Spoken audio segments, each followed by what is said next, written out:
Welcome back to Years in Glory, everybody. We are going to be recapping the Brazilian Grand Prix. If you didn't know, which I guess if you're not from Brazil, why would you? That's the Brazilian national anthem. And I will say, I actually watched the pre-race show and listened to them sing the national anthem. Beautiful rendition. Mm, It's stellar. It was like just guitar and voice. wow, Killed it. lovely. Yeah. I like watching the rendition of the Mexican national anthem. They kill it. And then when they do the Mexican F1 intro Oh with yeah. like the mariachi, yeah. Oh yeah. No, The I whole love the America's leg. Clearly, if you can't hear it on my accent, love the America's leg when it's daytime for me and at like a normal time of day. Like the race, I felt so bad seeing your alarm for 3 something in the morning.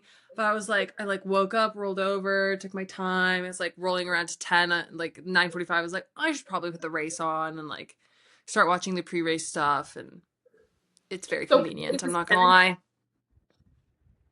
was Yeah, it 10 a.m. oh Yeah, bliss. sorry. I made a coffee at around lap 40, which I think was like Yeah. 20 past 5. Yeah, Yeah.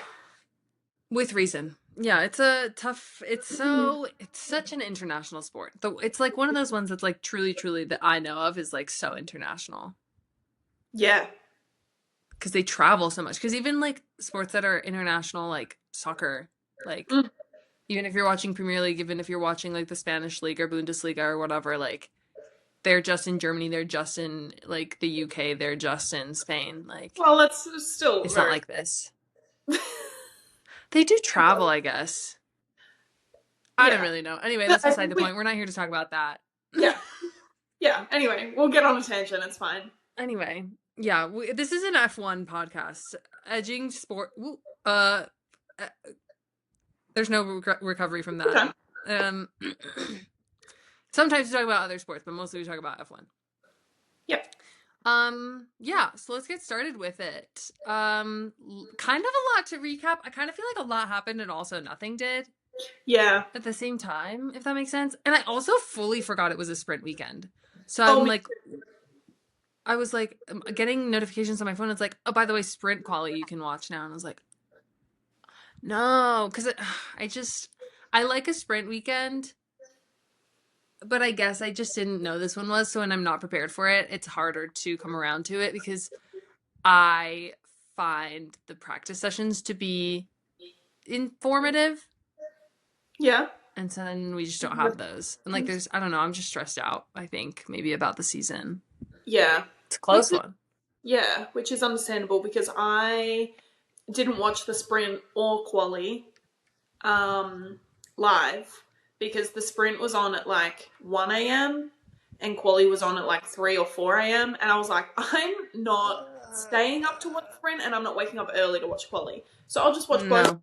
back. And I had the biggest pit of anxiety clicking replay on the sprint, and for good reason. Yeah. But we can get into that after we run through the weekend Yeah. poll. Starting with, So yeah, FP1 was kind of quiet except for that Yuki 10 minutes in. 10 minutes into the session Yuki crashed. Which it had been like that's one of the things. I have a couple of saved posts of things that and announcements and things.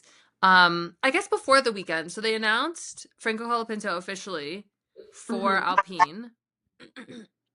Very exciting, very excited for him. There was also quotes going around of Juan Pablo Montoya, Colombia, saying like if it weren't for the sponsorships behind Franco, it would have been Paul Aaron, was it? Yeah. So I don't know enough about the sponsorships and how that works. I think it's a really hard stance to take to say something like that. And I Mm. wonder, I don't know. It's just very interesting. I mean, it's similar to what It's people just were very saying interesting to about me. Checo, right? Like they were saying that Red Bull won't get rid Mm, of him because he brings in too much money for them to lose. So I think it's a big factor yeah. that I don't think we The realize one has thing that as I big of an impact. 100%. The one thing that I do feel is different though is like Checo was P2 to Max's Well, yeah, P1 for a very long time. yeah.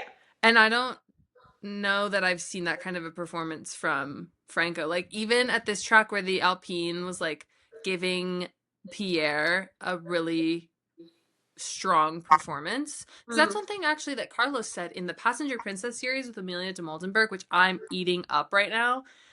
He said like the rain is the equalizer because like yes, you are a pilot, but you rely on the machinery. yeah. So like you have the ability to, or theoretically have the ability to, especially compared to your teammate, but if you're not delivering, like, and then you get the boot, I guess, unless you have a lot of money. So it's just very interesting to me, like the chatter around that. But I mean, I Yeah. guess it's nice that they have like their full lineup, but it's kind of crazy also that like the second Red Bull seat is still not confirmed, and Mm. neither are either of the V carbs. Either of them. Yeah, they like because F1 they post the like Cadillac is gonna be this, Ferrari's gonna be this, Mm. Mercedes is gonna be that, and then there's like still the question marks Yeah. for. I was kind of shocked to see both V carbs. Yeah. I am shocked at that as well. But yeah. I think it was a gamble either way for Alpine to lock in Franco for another year or to Mm, bring Paul Aaron because mm-hmm. yes, Franco hasn't scored a point this year, but arguably then in that case neither is Paul Aaron, so they would not know if Paul would be any Yeah, better. And also if we look at what happened with um,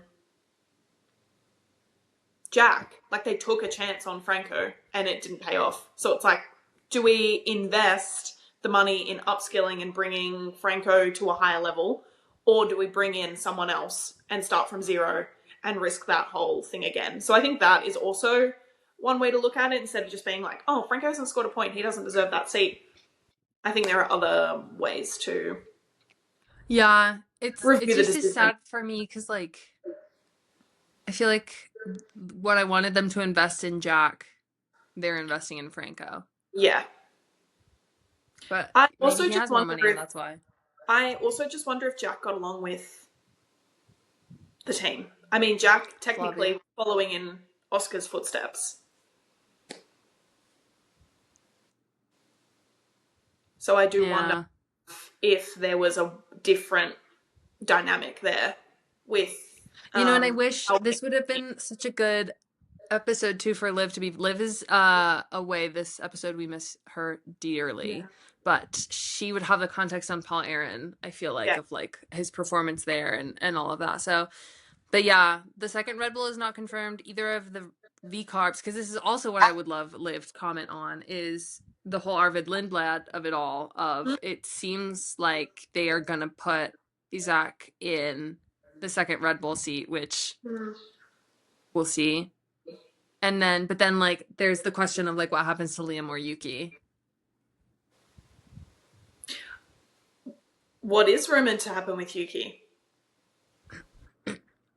Well, I've seen some posts of like, is it IndyCar for him next? Mm. Which, and it's not. And here's the thing: it's not less than. It's just different, but Yeah. it feels a little like a demotion. So I don't really know. But there was also Colton Herta going to F2. So there's a lot of crossover still. I don't know. Anyways, there's just like there was a lot of like news going on outside. Because the other piece of news that I had in my saved posts was a quote from Zach Brown, which we were talking about in the group chat, which is such an interesting thing, in my opinion, for a team principal to say. So Yeah. this is from Sky Sports F1 on Instagram. Says, quote, Zach Brown willing to lose championship rather than back Oscar Piastri or Lando Norris, end quote, speaking on the Beyond the Grid podcast. Um, gosh, let me just read this whole quote. So they quote him from the Beyond the Grid podcast. Zach Brown says, we're well aware of 2007. Two drivers tied on points. One gets in the front, but we've got two drivers who want to win the world championship. We're playing offense. We're not playing defense. I'd rather go, we did the best we could with our drivers tied in points and the other beat us by one, than the alternative, telling one of our drivers right now when they're 1 point apart. I know you have a dream to win the world championship, but we flipped a coin and you don't get to do it this year. Forget it. That's not how we go racing. If 2007 happens again, I'd rather have that outcome than any other that involves playing favorites. We won't do it. End quote.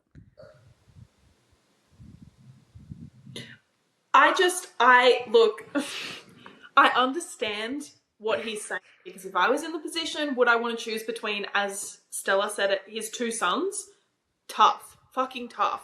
But So is that difficult. something that you share with the media and the public, or is that something that you guys keep internal? Because to me, that seems like something that should remain an internal conversation and information that is exclusive to McLaren, rather than telling Yeah. the entire F1 community, including your next inline championship rival Max, that they would actually prefer him win as well. Like, that just Well, seems yeah, which is, boggling to me. yeah. It's so crazy because, like, I read that and take aside the Lando of it all, take aside the Oscar of it all, you've essentially said you don't care about winning. But the mindset, and if there's one thing that I understand about the drivers in the sport and the athletes and the people who are part of this sport, is that they care about winning. Yeah. They like to win, and if you're not P1, you're losing. You Yeah. lost. Yeah.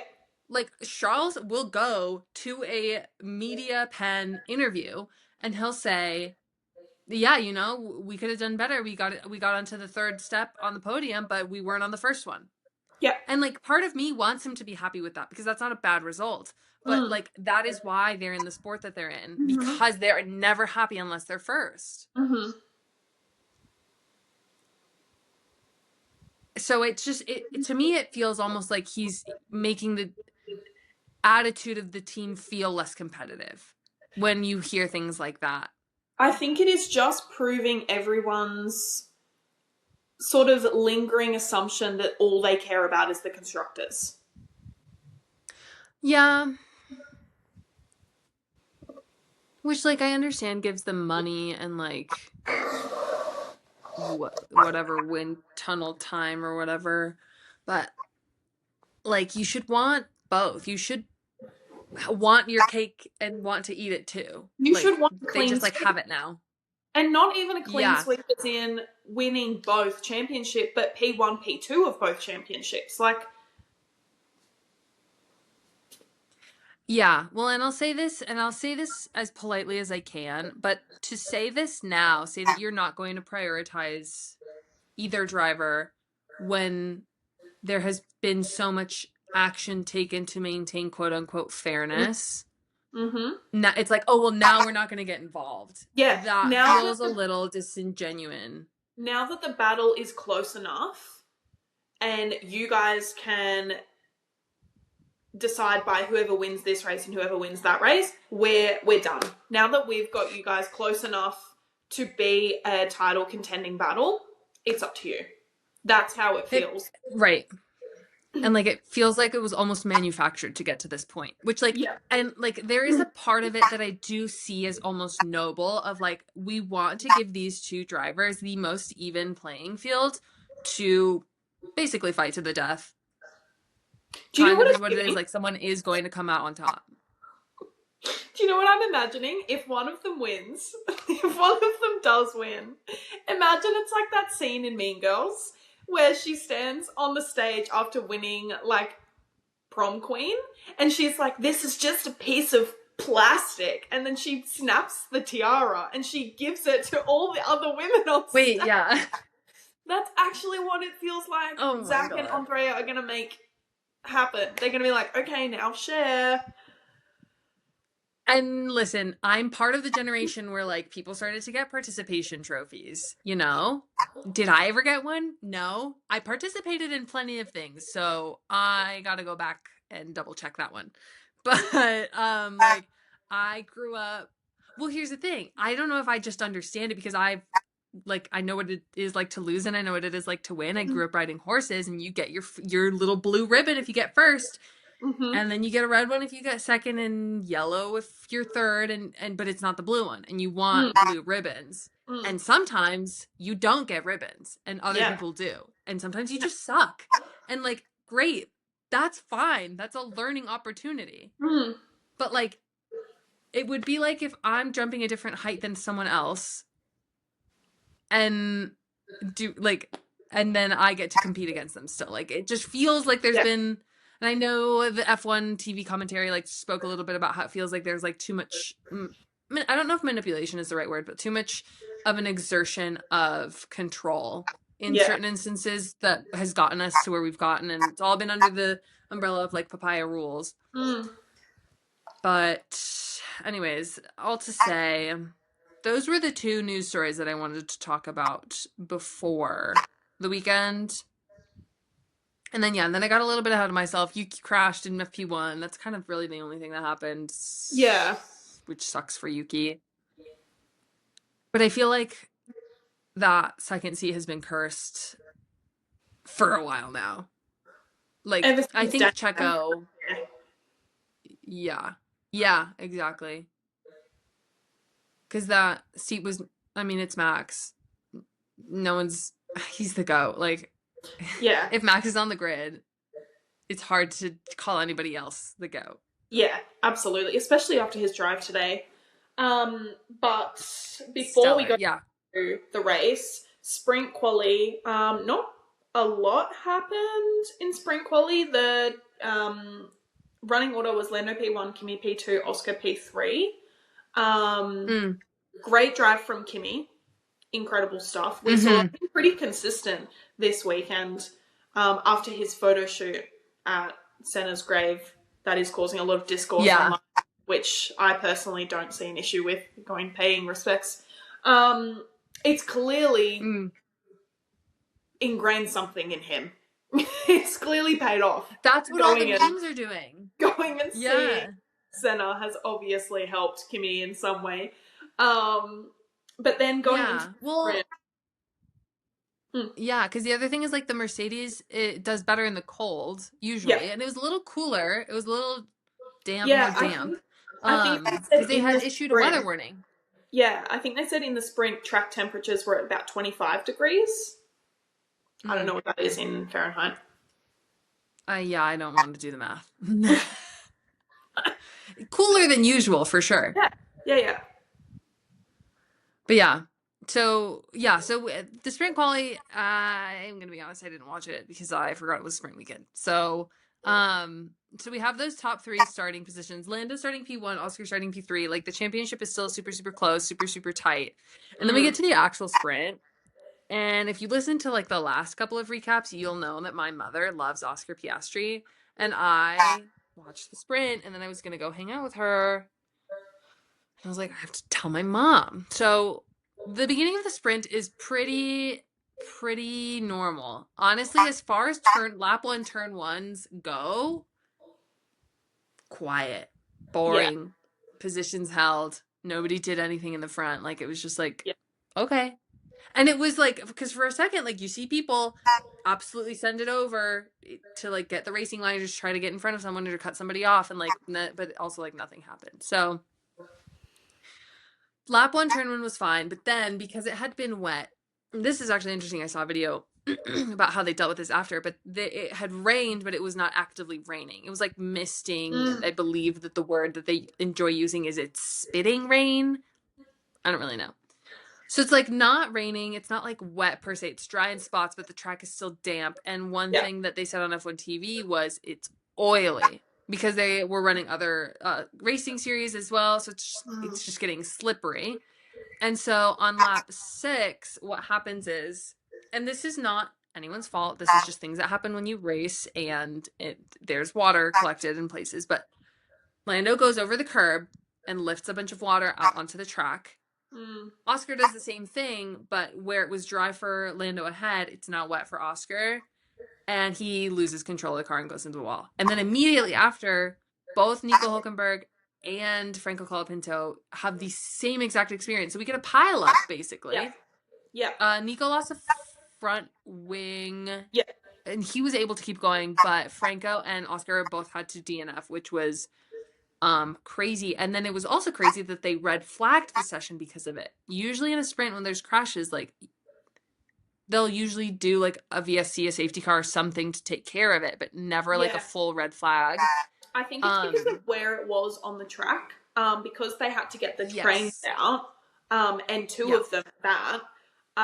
And it was Yeah. on, it was near the chicane, wasn't it? It was near the center S.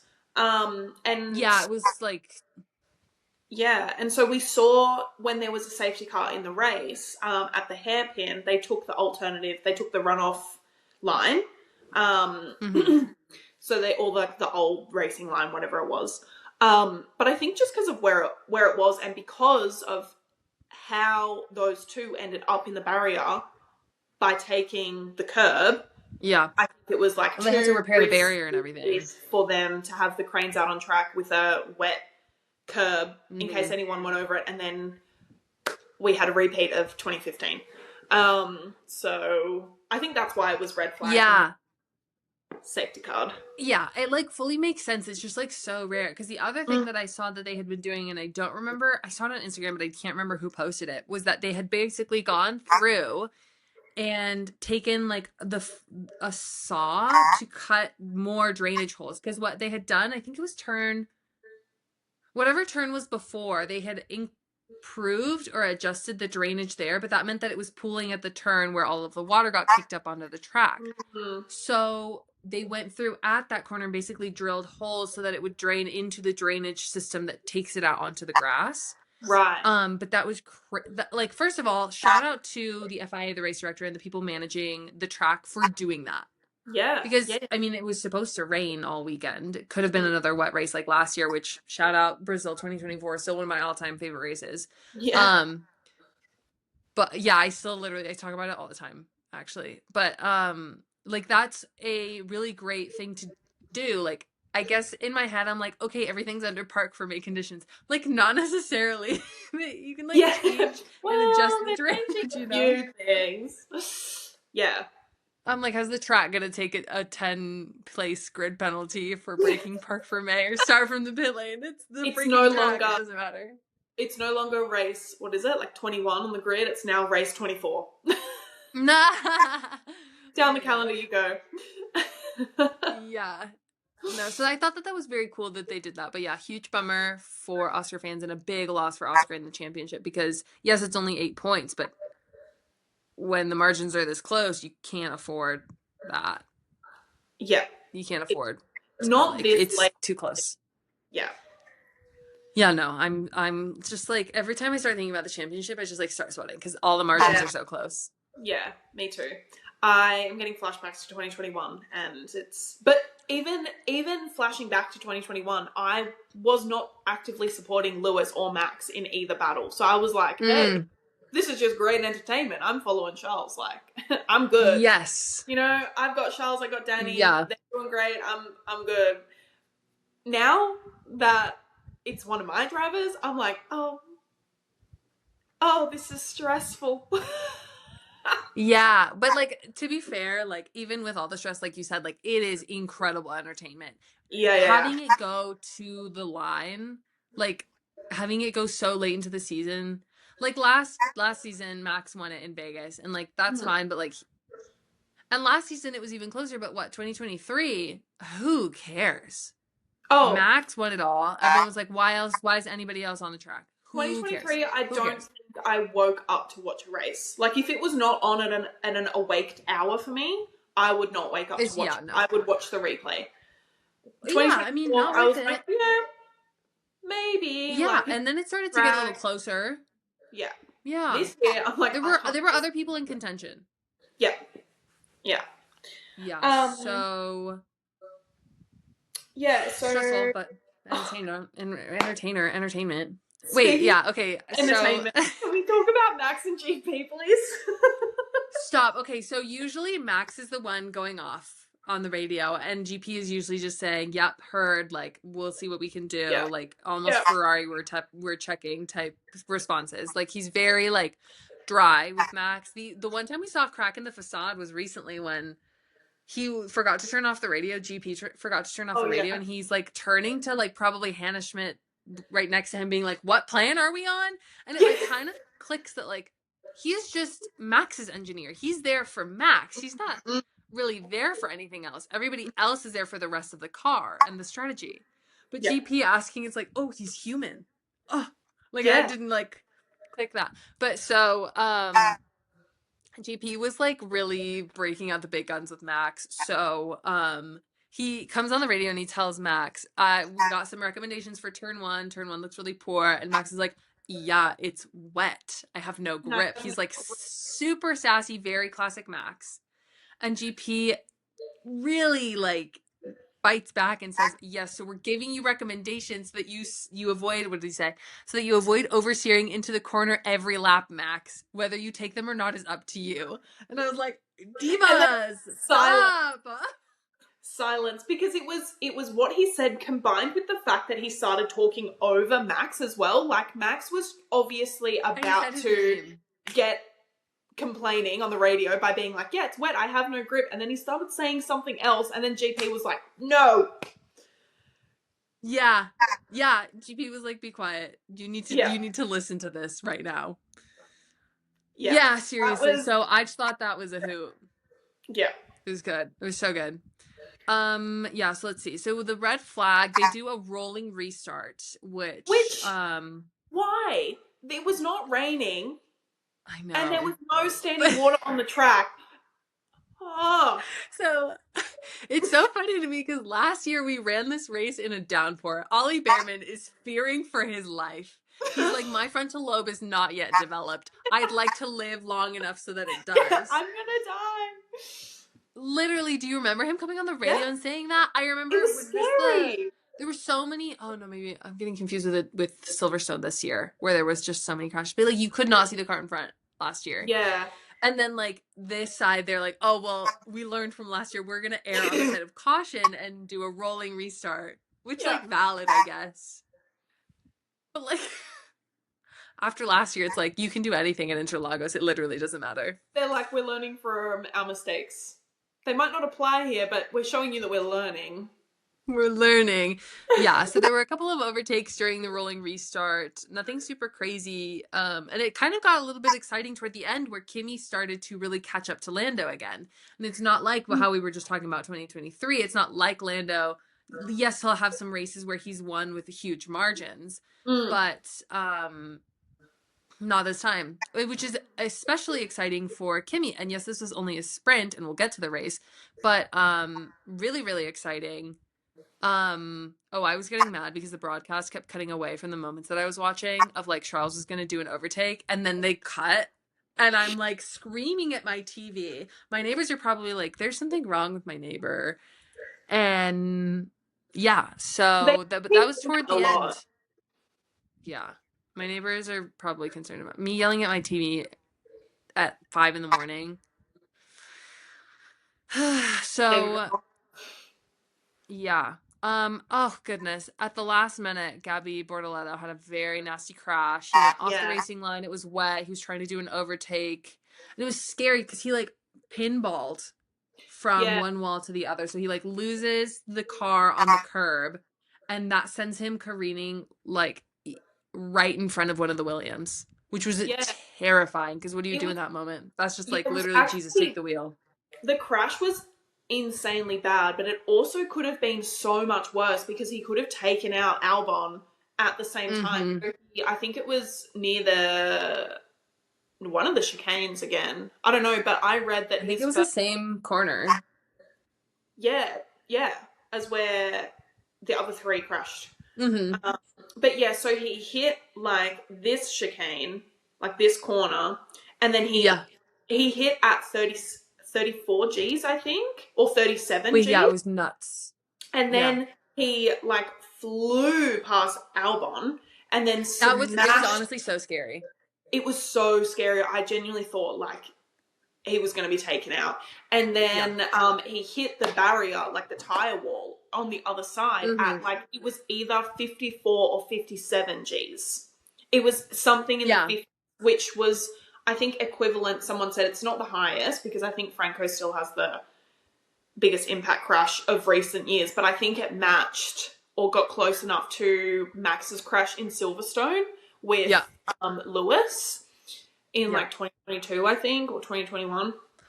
The Um, big one, his big yeah, crash. Yeah. his big one, where he's even said that he has vision problems or hearing problems ever since then.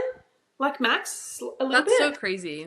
It's Um, like so nuts to me that their brain doesn't just like Turn into drip out their slop. ears after a Yeah. crash like that. Like literally becomes soup. But That's Gabby like, was literally straight on the radio and he was like, I'm okay. But he that's sounded so, fine. He yeah. sounded fine. And so when I read that it was in the 50s, I was like, because Franco and Max, both when they came on the radio, they sounded like they had just been Max on the passed. radio, that after It his keeps me big up crash at night. is terrifying to It me. keeps me up at night. Oh, Oh, not the time for a thumbs up. Riverside. perhaps time for one of these. Thank you. Thank you. Um, yeah, insane. And I saw a video from the crowd and the sound of the impact as he hit the tire barrier, it was just insanely loud. And No. obviously they don't get the radio played to them at the circuit, or if they do, it's not often available to hear for everyone.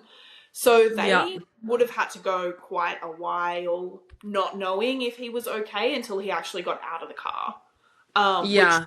at a home Grand Prix, I know that crowd was shaking in their boots for their boy. But he's Oh, fine. He's I fine. mean, thank He's fine. goodness. He did race Yeah. today. He did not He make it did. out of Yes. They did replace No. the So, chassis and yes. they did get the car relatively The ready, car was but then just about ready. yeah, but then it just slightly was Yeah. not there. They did like a round of applause in the state garage, I believe, to like celebrate all of the work because like that's insane to Yeah, turn that around. Basically, you need to make a new car, literally. which is just nuts in like Yeah. a matter of out. Well, because that's the thing about the sprint weekends, and like I'm kind of like I know what's his name, who's in charge of F1 on the Liberty Media side, Stefano Domenicali. I like Mm, understand where he's going with like we want to get new people in and we want to make things more accessible, and I'm mm. all about that. But I don't know that that means more sprints Yeah. because like it's like we are participants in the sport through viewership.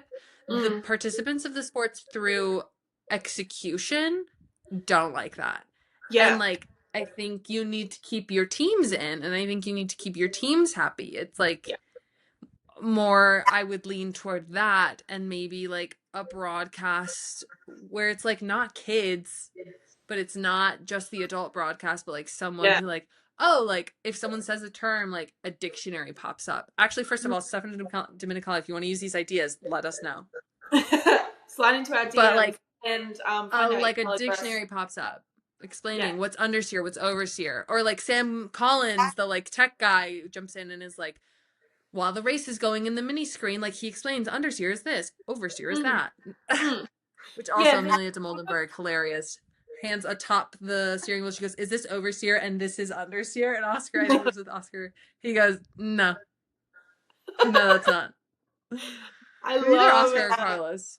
I But I love it. love that because that is Um, so real.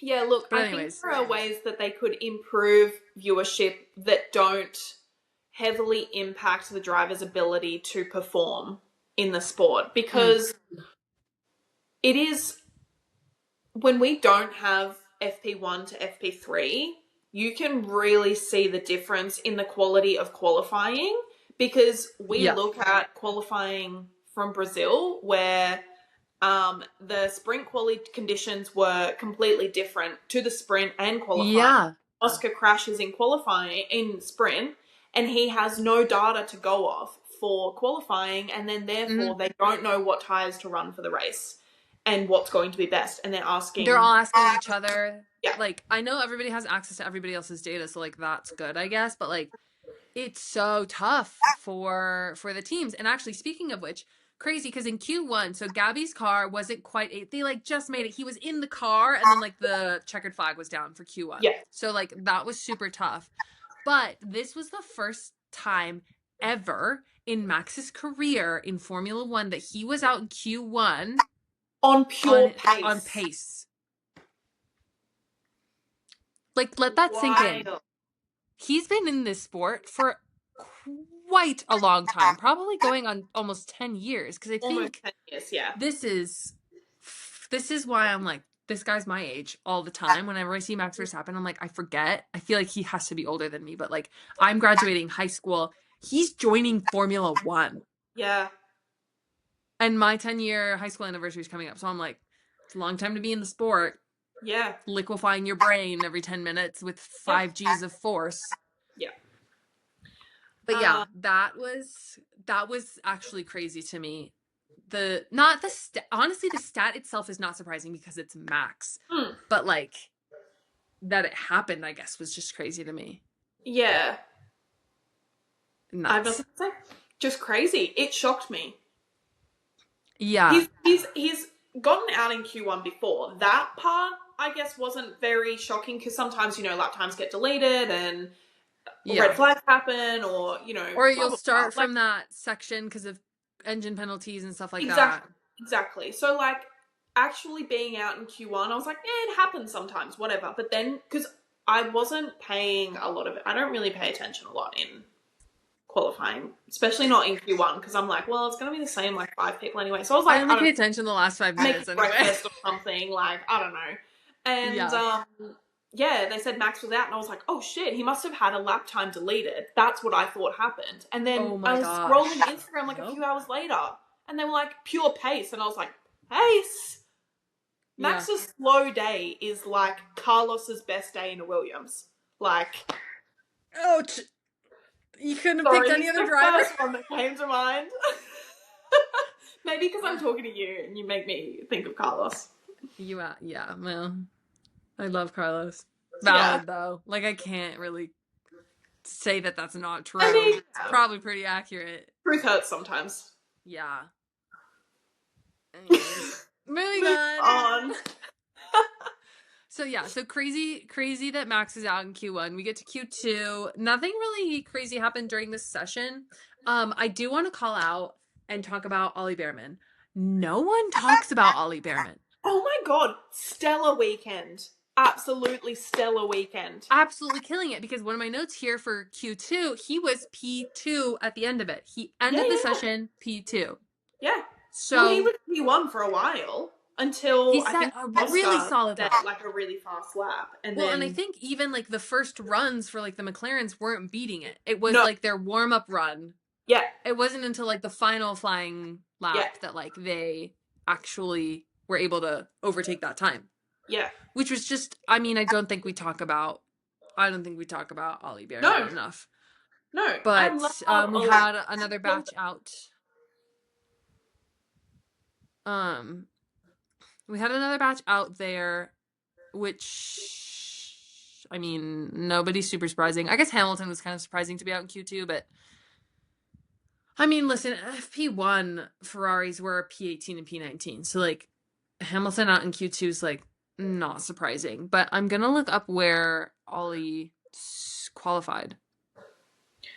Yeah, I can't remember. Oh, it was Lando that beat his time in Q2, not Oscar. Mm-hmm. But yeah, still, like, it did take Lando. It was his last lap that he caught Ollie. Yeah, which was like, Haas has been having a really good form lately. So Ollie managed to get P8 by the end of it in Q3. And then Lando got pole. Kimi got P2 again. Charles was P3. Oscar was P4. Isaac was up there in P5. I'll just go through the top 10.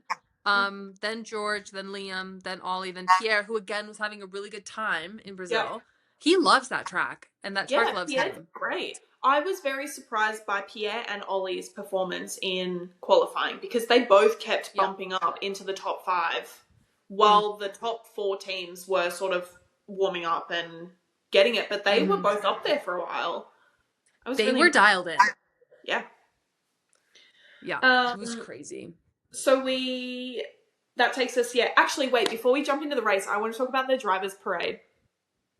Yes, so good. So good. They were in like picture? little, I posted like, the one of cars. Yes. But they were tiny. I posted the one of Isaac. Hold on, let me find this was giving Lego Drivers Parade 2.0. It was so cute. This one. Yeah. Loved it.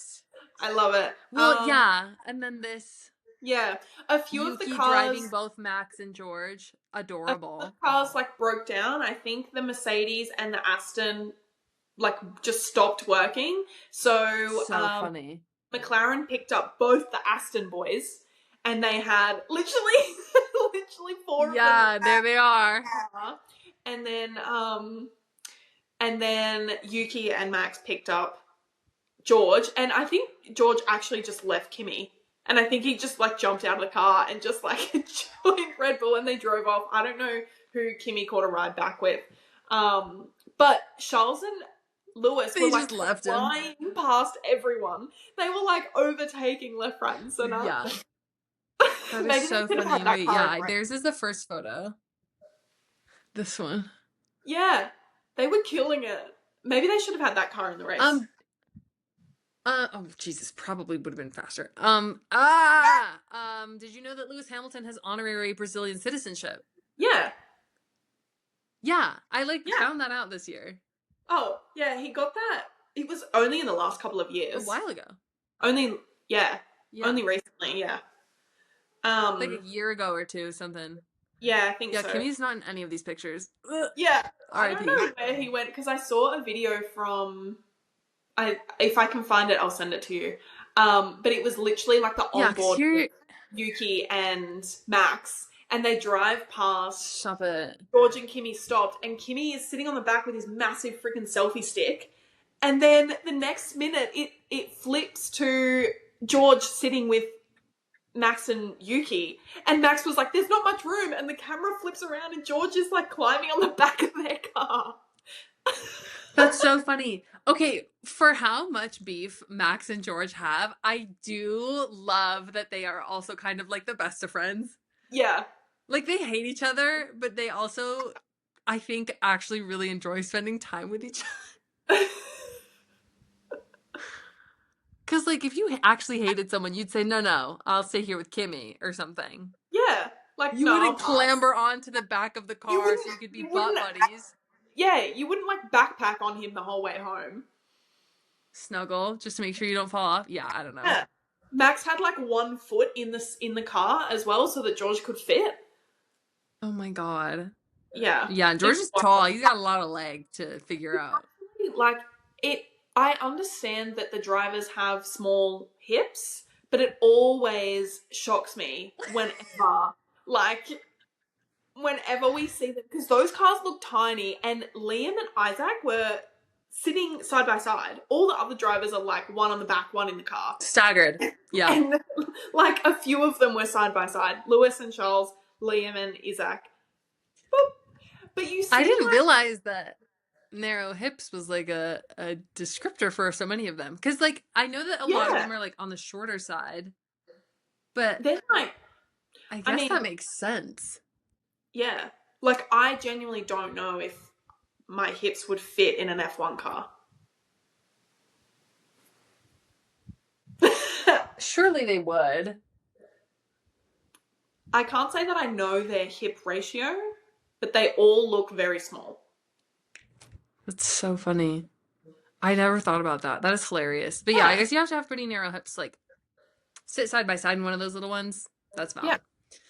Yeah. The driver's parade was so cute. I love when they do like unusual things. Yeah.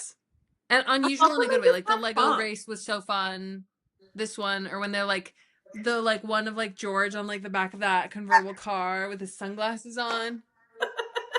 It's the best. Instead of just like when they're all like it's the classic cars themselves even are a little bit more usual, more common. Yeah. But like the like flatbed, like that's whatever. Yeah. Yeah. Let them have fun. Put them in go-karts. Put them in go-karts or please just put let them in go-karts. That would be fun.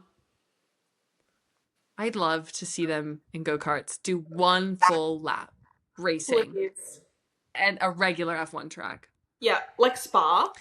That would be good. They probably would not even uphill and then they downhill. Would not even make it up Eau Rouge. The motors would they'd like have to get out, pick up the cart, and like walk it up the hill. It's just like who can run fastest under load, like under with weight. Yeah. Oh my god. Fernando actually joked about that when he jumped on the back with the McLaren. He was like, when we're too heavy to go up the hill. And Oscar was like, No! Oh my god. I'll have to send you the video that I saw because it was like a compilation. Yeah. That's where I got them all from. But Oh my anyway, god, it's now so we can funny. start with the race. So Max was meant to start P9. Well, no, he was meant to start P16. And then they didn't he Yeah. qualify P16, and then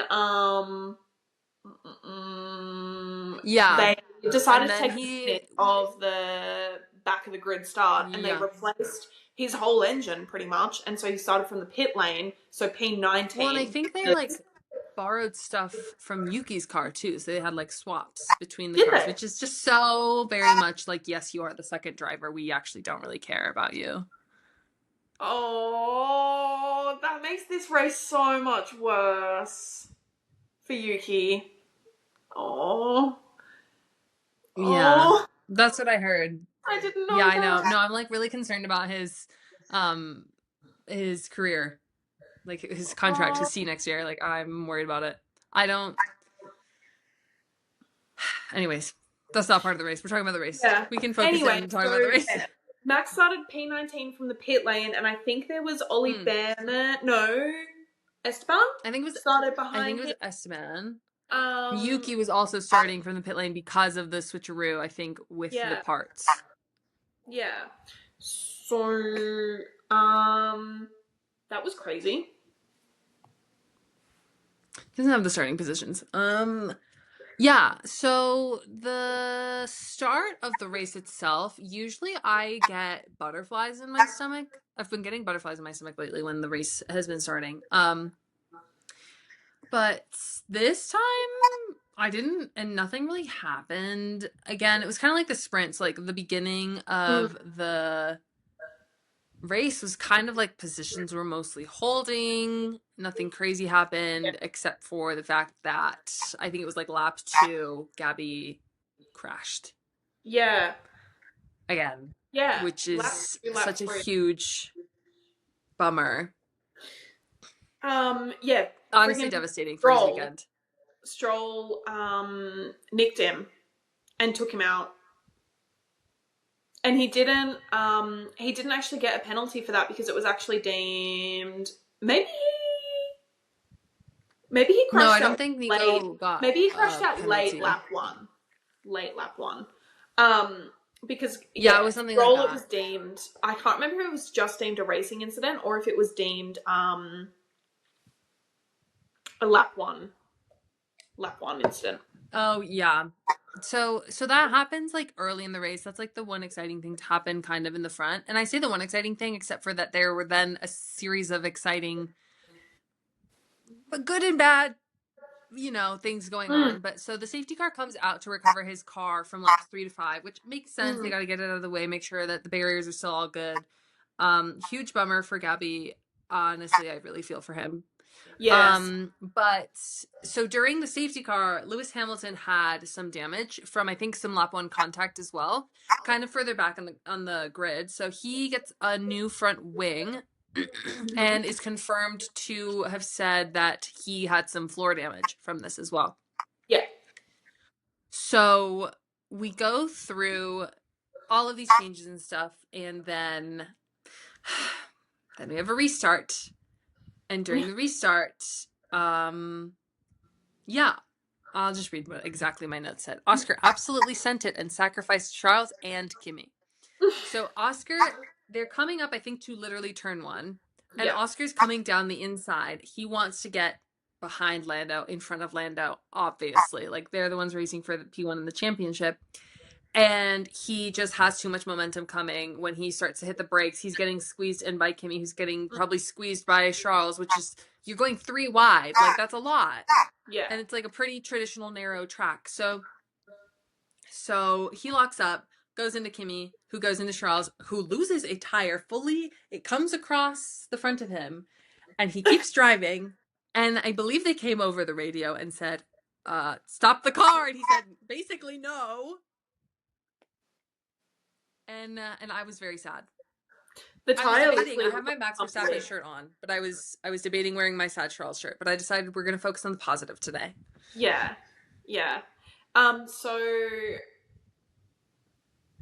this for the last 4 races, KO have announced that you can now select which broadcast you want to watch, and you can either watch F1 TV or you can watch Sky Oh, Sports. that's awesome. I forgot about this until about lap 20, but from lap 20 onwards, I watched the F1 TV broadcast. Amazing, amazing. I really And like their commentary. yeah, so anyway, after the race, we had Jamie Chadwick and the other two. Can't remember their names. Anyway. Julian Palmer and Alex Jakes. Yep, I guess. I'm gonna say yep. I only focused on Jamie. Anyway, they were on the Sky Pad. Valid. Well, it's not the Sky Pad in F1 TV, Yeah. but anyway, they were reviewing that incident, and Jamie was on the side of it was Kimmy's fault rather than Oscar's, because Kimmy could have taken avoiding action. So they thought that it should have been either a 5-second penalty for both Kimmy and Oscar, or that Oscar should have just had a 5-second penalty. Because if you actually look at Kimmy's onboard at the corner, he is taking Lando's racing line, and Lando obviously didn't have a car next to him, so he could take that line.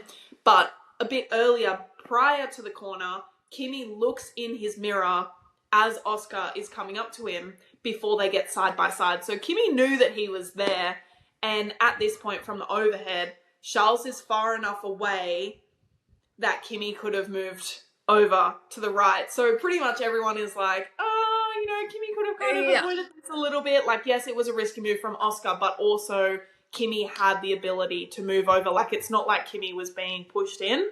And so afterwards, I watched Charles's post-race interview where he got asked about the incident, and Charles also This is the second time Oscar. Kimmy has taken him out this season. Yeah. So Charles also doesn't blame Oscar. Charles has said, look, he said, I'm not putting the blame on anyone, but I don't think it's Oscar's fault. Whoa! And that is someone who's media trained. And he looked pissed. I've never seen Charles look that angry. That's the second time, because it was what? Zandvoort? Yeah. Yeah, yeah. You look like that dog meme. The side-eye sausage dog, and he's like... Because here's the thing.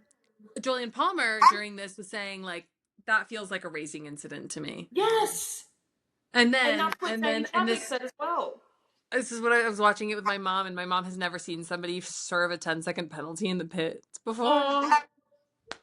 This woman was like, it has surely been 10 seconds. It's been like 2. I'm like, no. Keep going. Yeah. Yeah, she was going through it today, watching the race with me. Yeah. But, yeah, absolutely nuts. Yeah. I guess that's really interesting.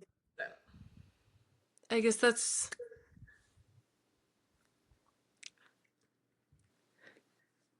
That's my thoughts on it. I don't have anything nice to say right now. Yeah. Yeah. Kimmy survived. So, well, anyway. Yeah. Anyway. So that caused out. Yeah. That caused VSC. Max did get a puncture, so he did pit. I think he pitted for mediums. He was on the hard, and he pitted for mediums. I don't remember, really. Made it up to P13. So he had been in P13, pitted all the way back to the back again. So Max didn't just make it all the way to the front. He did it at least. He did 3 pit stops. Over. Yeah, he did 3 pit stops because he pitted Yuki pitted in the safety car. Regardless, he did the one pit stop for the puncture and then the normal racing pit stops or whatever. Yeah. But essentially, it felt like he had to make up so much of the distance. Yeah, yeah, because all over again. Yeah, so he pitted for the puncture, and then a bit later on, they were like, "Oh, the puncture pit stop didn't count as our mandatory pit stop, so you got to come back and we have to change the tire." So that's why he pitted when he was in the lead. like way later in the Wait, that's race. crazy. It didn't Yeah. count? What, did they not switch tire media? Or, yeah. I don't think Okay, they well, mustn't have. I don't know. that feels silly. I don't know because he ran all three tires in that race, so I don't know what happened. Yeah, I'm getting crazy deja vu right now also, just for the record. Talking about tire strategies, just really Oh, bringing it back for me.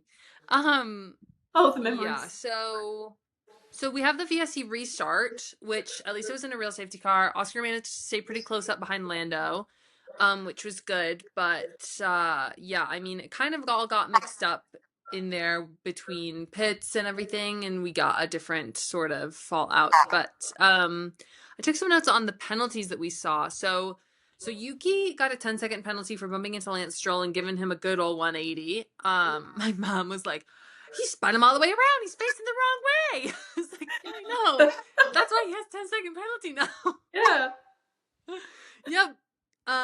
Yeah, and then they got 10 more seconds for failing to serve the first 10-second penalty right. Yeah, which is So Jonathan Wheatley rough. was really the glue holding the Red Bull garage together, is what I'm learning. Yeah. Yeah. Jonathan Wheatley? Handsome.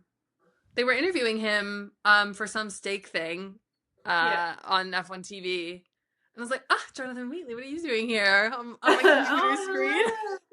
Oh, hello. All Did you right, say so the same let's thing when see. Laurent came on screen? I love Laurent Mekies. Love him. I know. Let's see. We have some other things that happen. Max putting in the race of his life. Max also, this like the road like opens up for Max when he's here. My mom was No, aghast. She was literally. like, how was he P5? How Yeah. did he get there? He was just P13. I was like, no, that's because he is the best. Yeah. Him Yeah. in Brazil So, he does turn into Senna in Brazil. yeah, no, it's Senna crazy. He's like does fully actually possess Max in Brazil. ascended. Yeah. Yeah. So other bad news for Ferrari fans, me, had a terrible time watching the race. Hamilton then retires lap 38, just too much damage. And I'm like, okay, well, I kind of feel like Lewis was like trying to tell you that earlier on. And he's like, hey, this is like really unstable. And then the commentary was like, oh, he's like asking to like call it quits. Yeah. And they just like were like, no, just keep going. Which like I understand. Like if maybe there's some magic fix you can do or something. I don't know. But yeah, that was a huge bummer. Ollie was running pretty high up toward the middle of the race, which is very exciting. He was P4 in lap 41, which again, no one's talking about Ollie Barron's performance. No, but we have to because could you like I he was know. very close to Kimmy at one point. Yeah. So it was it was a really great race, you know. Max actually managed to end P3. I think Oscar ended Five. P4 or 5. P5, I believe. Which is tough for the points differential from P1 to where he finished. I'm gonna just confirm that. But Max finished P3, which again, Max shirt on today. Kimmy was P2, his best performance, not quite a race win yet, but it's his second podium ever, and his first fended P2. off Max for like 3-4 laps.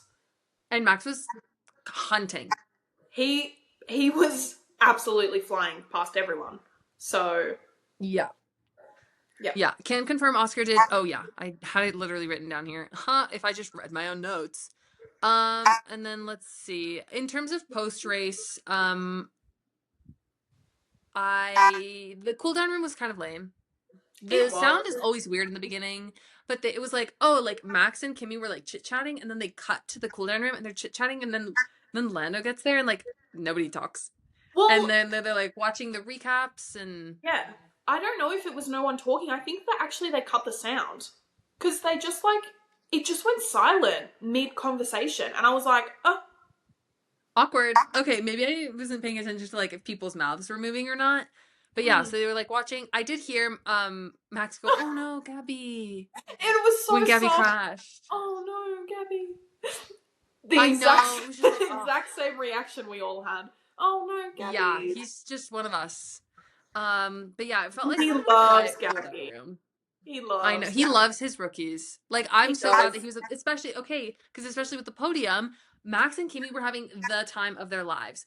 But And here's something, maybe I just need somebody to explain this to me, but like I understand like wanting to spray your engineer with champagne, but like there's like two other people on the podium with you. Like, are you not going to interact with Yeah. them or engage with them at all?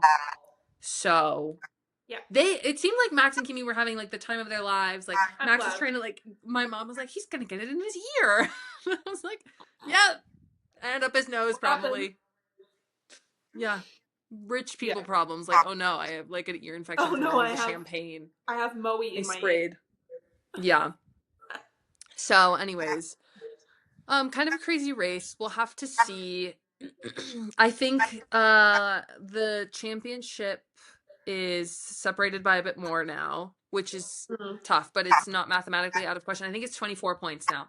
I think so, yeah. And We yeah, have 3 races in I'm sprint excited. left. Yeah, so I'm excited to see what happens in Vegas, where I will be attending. So if y'all are gonna be in Vegas, let us know. We'll do like, I don't know, Yep. anybody cares. We can do Yeah. something. Yeah, we can. But yeah, I mean, that's not on Brazil. Yeah. You know, Entertaining, bit sad, bit depressing, bit good mix sad. of, you know. Oh, and Max won driver of the day. Fully correct choice. Yeah. Correct. Only If not, correct choice. I think the 3 contenders were Max by like 40%, and then Kimmy, and then Lando. P1 to Didn't do P1 anything. doesn't count. No, Doesn't count. doesn't count. P2 to Not in P2 our standards. also doesn't count. Sorry No. to Kimmy. Yep. Max was the only one that deserved it. Yeah. Yep. Anyways, that is all from us today. We will see you for our Vegas recap. Yeah. We'll catch you next time. Bye. Bye.